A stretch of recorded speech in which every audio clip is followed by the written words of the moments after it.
स्वागत है आप सभी का फोटो यात्री चैनल में। आज हम चलेंगे जयगढ़ के किले में। यहाँ से लेंगे पैनोरामिक शॉट और उन सब पैनोरामिक शॉट को स्टिच करेंगे एक सॉफ्टवेयर में और उससे बनाएंगे एक लिटिल प्लैनेट। और उस लिटिल प्लैनेट को किस तरीके से हम बनाएंगे परफेक्ट, ये देखने के लिए बने रहिए इस चैनल के साथ अंत तक। इस वीडियो में आप देख पाएंगे कि किसी भी कैमरे से हम बना सकते हैं इस तरीके के परफेक्ट लिटिल प्लैनेट।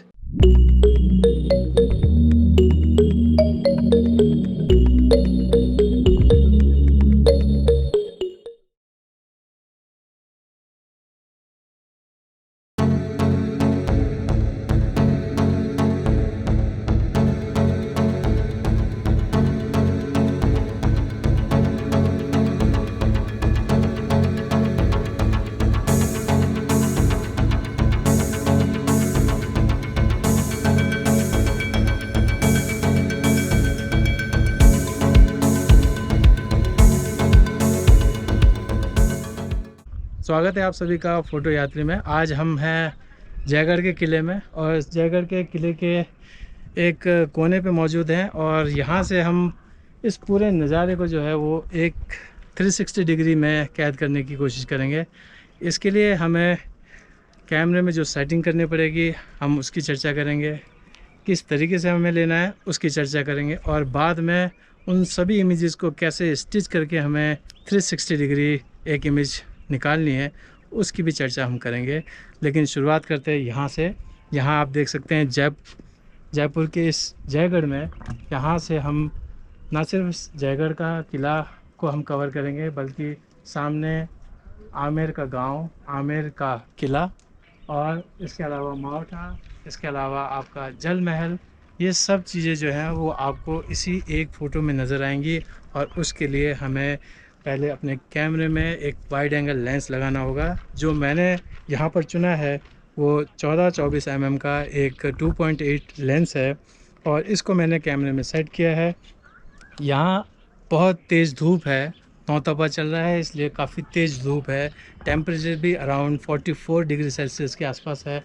लेकिन हम यहाँ पर उसकी चर्चा ना करके हम ये देखते हैं कि इस पैनोरमा को लेना कैसे है। पैनोरमा लेने के लिए हमें क्या करना है कि एक वाइड एंगल लेंस लिया और एक कंटिन्यूस सीरीज़ में हमें इस इमेजेस को कैप्चर करना है जब तक हम 360 डिग्री में इसको कवर नहीं कर लेते हैं। लेकिन उसके लिए हमें लैंडस्केप मोड पे नहीं करके इसको पोर्ट्रेट मोड पे करना होगा। और हर एक पोर्ट्रेट मोड पे जब हम फ़ोटो क्लिक करेंगे तो उससे जो नेक्स्ट शॉट होगा उसमें 30 से 40% जो है वो ओवरलैप होना चाहिए। यानी पिछला जो शॉट होगा उससे नेक्स्ट जो शॉट होगा उसके और नेक्स्ट शॉट के बीच में आपका 30 से 40% का जो इमेज है वो ओवरलैप होना चाहिए। तो आइए मैं आपको दिखाता हूँ कि किस तरीके से इसको हम यहाँ पर खींचने वाले हैं।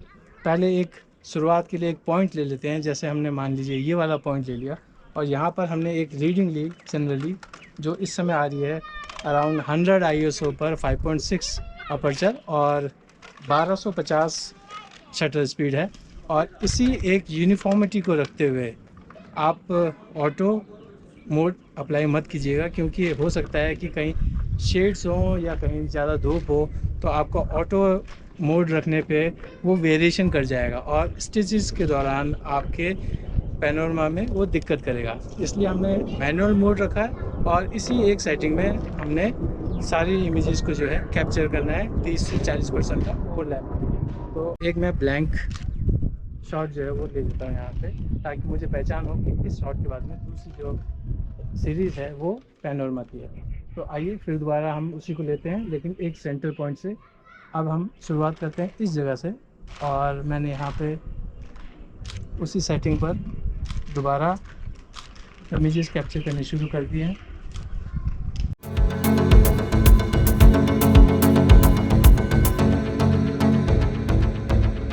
अब हमने ये सारी जो सीरीज़ थी वो कैप्चर कर ली और 360 डिग्री व्यू जो है वो हमने कैप्चर कर लिया है। लेकिन जब हम इसको स्टिच करेंगे तो जहाँ पर अभी हम खड़े हैं उसको भी हमें दिखाना पड़ेगा 360 डिग्री में, वो भी एक कवर आएगा। लेकिन अब हम अपने आप को कैसे गायब करें? तो इस तरीके से जो हमने अभी तक शॉट बनाए हैं उसमें लास्ट जो शॉट था वो हमने इस सेंटर पॉइंट का जोड़ा है और उसके बाद हमने इस सीरीज़ को यहीं पे रैप कर दिया। अब अगली जो कड़ी है वो हमारी है, वो फ़ोटोज़ को स्टिच करने की है, वो हम करेंगे घर जाकर। तो बने रहिए तब तक मेरे साथ। अब हम आ गए हैं अपने सिस्टम पर और यहाँ पर हमने अपने एक फ़ोल्डर बनाकर सभी फ़ोटोज़ को रख दिया है। जैसा कि आप देख सकते हैं कि यहाँ पे बहुत सारी फ़ोटोज़ जो हैं वो सीरीज़ में रख दी गई हैं और लास्ट के 4-5 फ़ोटोज़ जो है वो उस बेस की हैं जहाँ पर हम अभी खड़े होकर फ़ोटो खींच रहे थे। और ये बताऊँगा मैं कि किस तरीके से हम इस सीरीज़ के साथ इस एक एक्स्ट्रा फ़ोटो को हम अलग से जोड़ेंगे, जिससे कि हमारा लिटिल प्लैनेट जो प्रोजेक्ट है वो कंप्लीट हो जाए। इस बेस को हमने इसलिए चुना है ताकि जो हम ये सीरीज़ बना रहे हैं उस सीरीज़ के साथ जो हमारी परछाई या हमारे पाँव अगर इस इमेज में दिखते हैं, इस लिटिल प्लैनेट वाले फ़ोटो में दिखते हैं, तो उसको हम कैसे इस बेस इमेज से एलिमिनेट किया जा सकता है और हमारी जो फ़ोटो है वो एक अलग दिखने में आएगी। एक तरीके से वो प्रोफ़ेशनल हो जाएगी और काफ़ी अच्छी हो जाएगी वो फ़ोटो। हमने इन सारी फ़ोटोज़ को सीरीज़ बनाकर ऑटोपैनोकीगा एक सॉफ्टवेयर है, इसमें डाल दिया और इस सीरीज़ को जब हम डालेंगे तो यहाँ पे एक एक्शन बटन है, जैसे ही हमने उसको प्रेस किया तो ये अपने आप ही सारी सीरीज़ को ले लेगा और उसके बाद इन सब को वो स्टिच कर देगा और हमारे पास जो एक इमेज बन के आएगी वो एक पैनोरामिक इमेज होगी।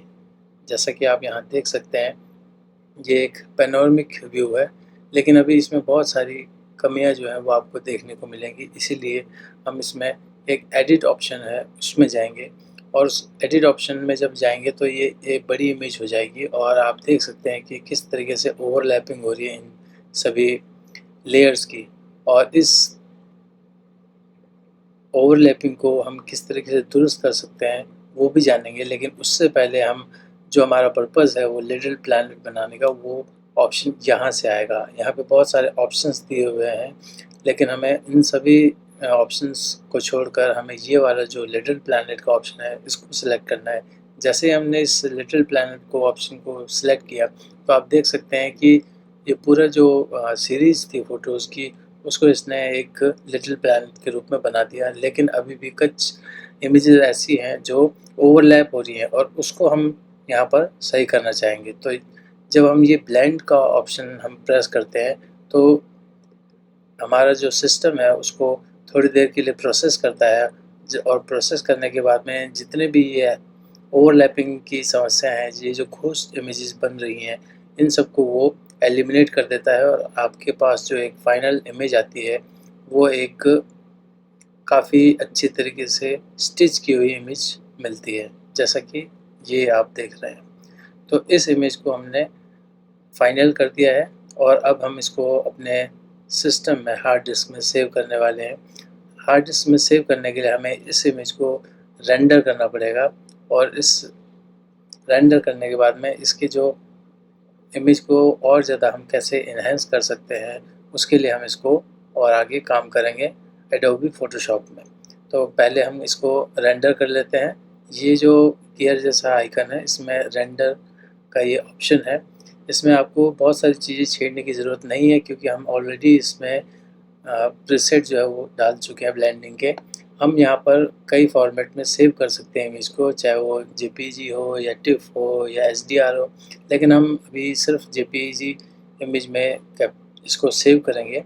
साथ ही इसका जो रेजोल्यूशन होगा वो मैक्सिमम पे रखेंगे और इसको हम फाइल को कहाँ पर सेव करना है वो लोकेशन इसका बता देते हैं और एक हम फोल्डर बना लेते हैं ताकि हमें आसानी से पता लगे कि हम किस जगह पर इसको सेव करने वाले हैं।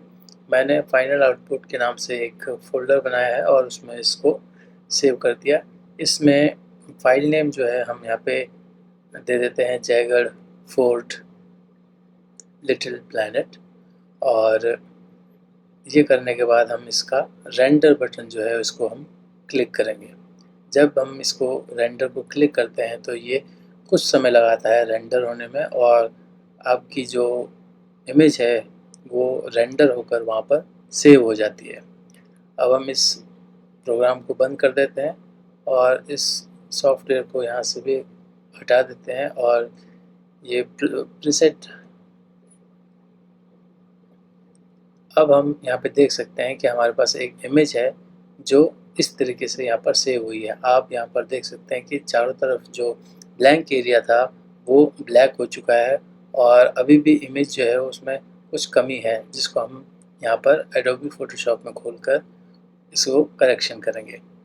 सबसे पहले हम चाहते हैं कि इमेज जो है वो थोड़ी सी इन्हेंस हो, लाइट और शेड जो है इसके थोड़े से ज़्यादा हैं, तो हम इसको कैमरा रॉ में इसको ओपन करते हैं और इस इमेज को इसके शैडोज़ को थोड़ा सा और ओपन अप करते हैं, साथ ही इसके ब्लैक एरिया को थोड़ा सा और ओपन अप करते हैं।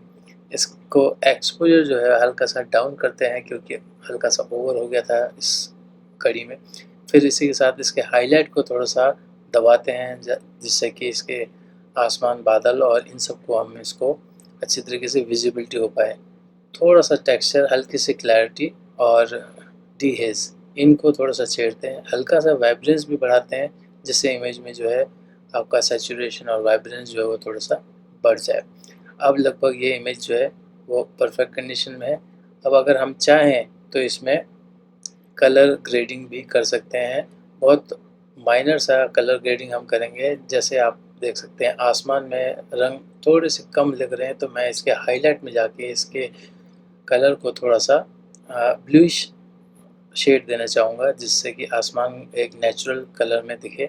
इस तरह जो ये शैडोज़ हैं इसको भी मैं थोड़ा सा सैचुरेटेड और रेडिश टाइप का बनाऊँगा क्योंकि ये जो किला है इस किले में इसकी दीवारें जो है इस तरीके के हैं कि वो रेडिश और ग्रेइश टाइप की लगती हैं। तो मैं इसके कलर को भी थोड़ा सा यहाँ पर एडजस्ट करता हूँ और जब मुझे लगता है कि ये कलर ग्रेडिंग फाइनल हो चुकी है तो मैं एक बैक स्लैश से इसका बिफोर और आफ्टर देख सकता हूँ। जब मुझे लगा कि ये फाइनल रिज़ल्ट ठीक है तो मैंने इसको ओके कर दिया।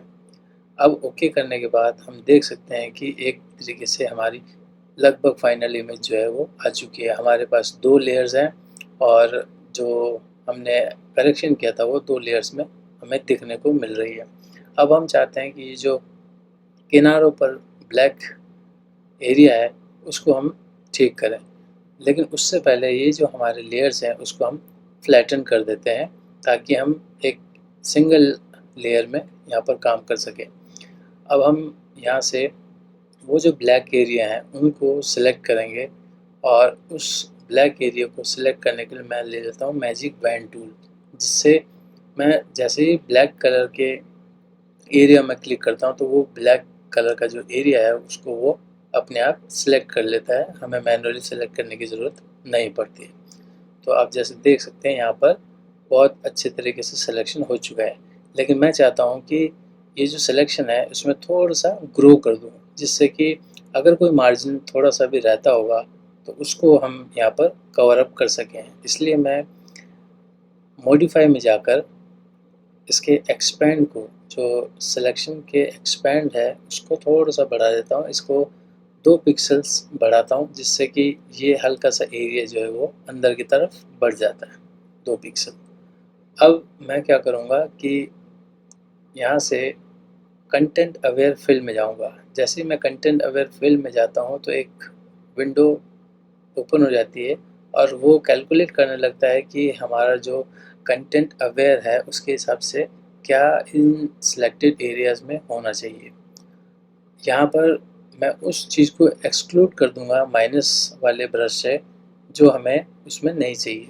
हालांकि ये काफ़ी अच्छा अपना काम कर चुका है, लेकिन फिर भी मैं थोड़ा सा इसके काम को और आसान करने के लिए एक ब्रश का साइज़ बड़ा कर लेता हूँ और एक क्लिक कर मैं उस एरिया को हटा देता हूँ जो इसको कंप्यूट करने के लिए नहीं चाहिए। तो इस तरीके से मैंने इस एरिया को हटा दिया। ये जो ग्रीन एरिया आप देख रहे हैं इसी को ये कंप्यूट करेगा और इसी के अकॉर्डिंग जो नया कंटेंट बनाएगा उसको ये वहाँ पर फिल करेगा। तो अब आप देख सकते हैं कि ये काफ़ी अच्छे से फिल हो गया है और आसमान अच्छे से भर गया है। अब हम इसको ओके कर देते हैं। जब हमने इसको ओके कर दिया तो आप देख सकते हैं कि ये इमेज रेक्टेंगल में इस तरीके से हो जाती है। अब डीसेलेक्ट करेंगे और जब थोड़ा सा जूम करेंगे तो आप देखेंगे कि कंटेंट अवेयर फिल ने काम तो बहुत अच्छा किया है, बस एक छोटी सी समस्या है कि ये जो लाइन है जहाँ पे सिलेक्शन जा रहा था वो थोड़ा सा यहाँ पर दिख रहा है। इसको हम हटाने के लिए यहाँ पर हीलिंग ब्रश टूल लेता हूँ और हीलिंग ब्रश टूल के साथ में अलाइन का ऑप्शन चेक करके रखता हूँ, जिससे कि जहाँ जहाँ मेरा ब्रश जाए वहीं वहीं पर ये सिलेक्शन जो भी है वो फॉलो करे उसको।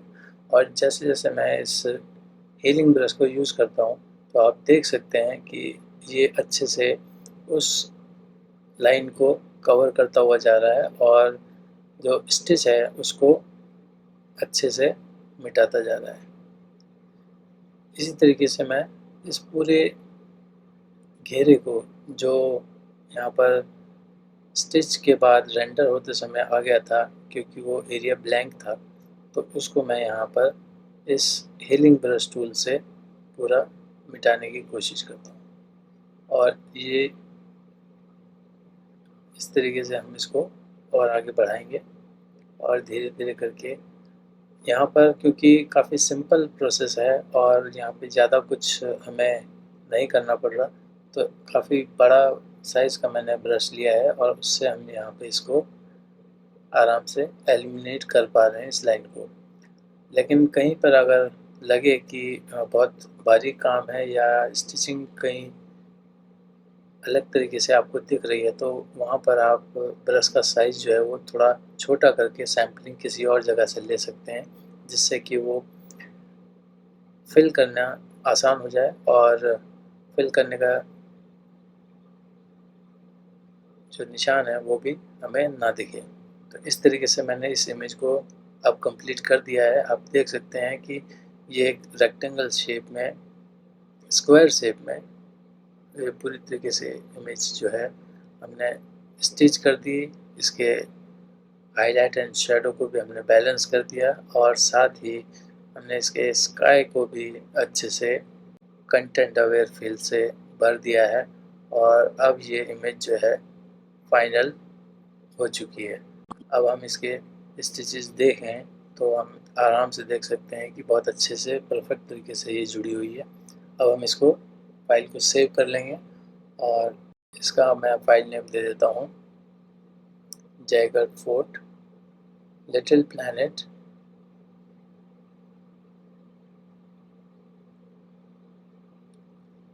एडिटेड।